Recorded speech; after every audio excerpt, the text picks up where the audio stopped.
So our next speaker today is Raelle from the Peace River region. When the question was posed what I thought farming would look like in the future, my mind instantly went to technology. Technology's all around us. Computers, phones, cars, it's seen in our everyday life. But then I realized that technology goes beyond machines. What about the technology of plants?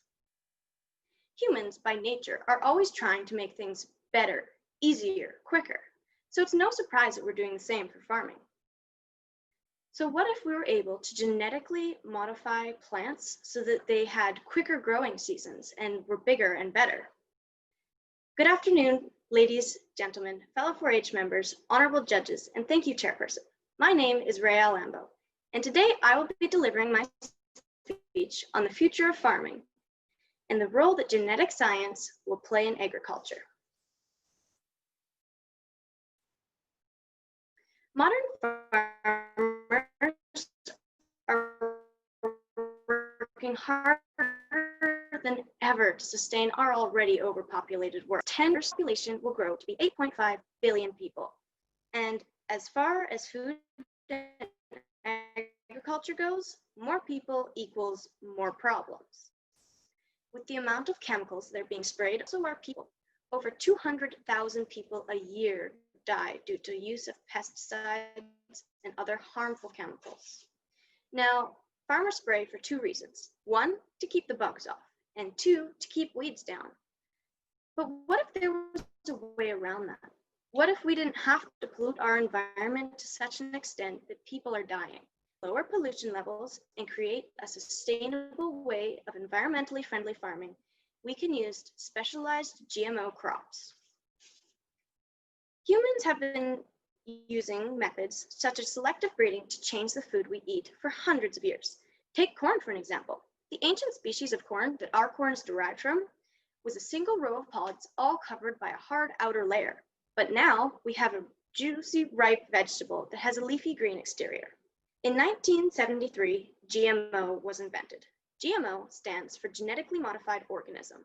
Scientists are able to do this by isolating desirable genes and creating a new species of that same plant, only new and improved with the new desirable genes.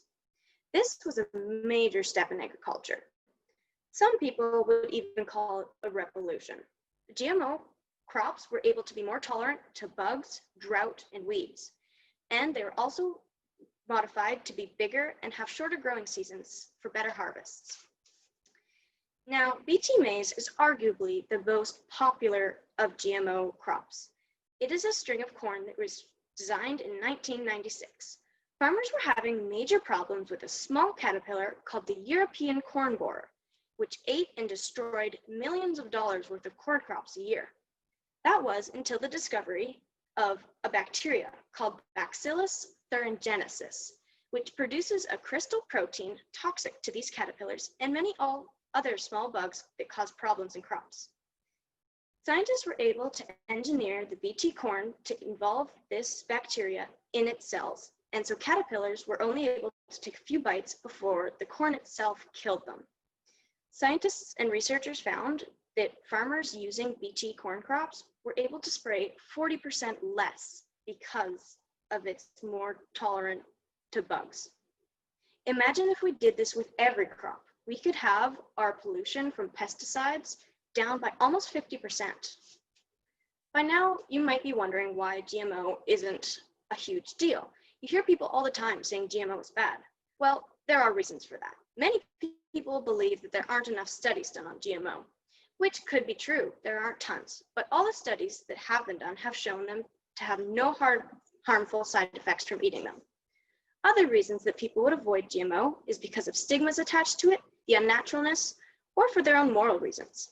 I'm no expert, but I believe that if it's better for our environment and it allows us to produce as good as, or if not better, crops, then we should definitely explore the idea of using it. Now, little known to many of us, GMO is seen in our lives every day. Think of the last time you had a nice roasted beet. Well, there's a 95% chance it was GMO'd, because that's right, 95% of all beets are GMO'd. 94% of soy is GMO'd, and right down to the very clothes we wear. 90% of cotton is a GMO species. Now, GMO isn't all sunshine and rainbows. There are reasons that most farmers don't use it. This is because that the companies that invented the GMO species have patented all the seeds. So farmers must buy these expensive seeds from rich corporations. It creates unnecessary complications. Furthermore, they must buy new seeds every year instead of using their own from their harvest. So to avoid complications and unnecessary expenses, many farmers just stick to regular seeds. But if GMO was made more accessible and easier to use for common farmers, it would skyrocket its use. GMO isn't a perfect option, but I mean, there isn't anything as perfect. So if our technology keeps advancing the way it has in the past 50 years, we will be able to create sustainable, environmentally friendly farms using GMO products partnered with modern technology for farm equipment. I mean, who knows what farming will look like in 100 years? I bet those farmers using a horse and a plow didn't think it would look like what it does now. But I think that GMO and technology have a strong place in our future. Lastly, I would like to thank everybody for this amazing opportunity. It has been a truly wonderful adventure, and I learned so much over the course of this year's communications. Thank you.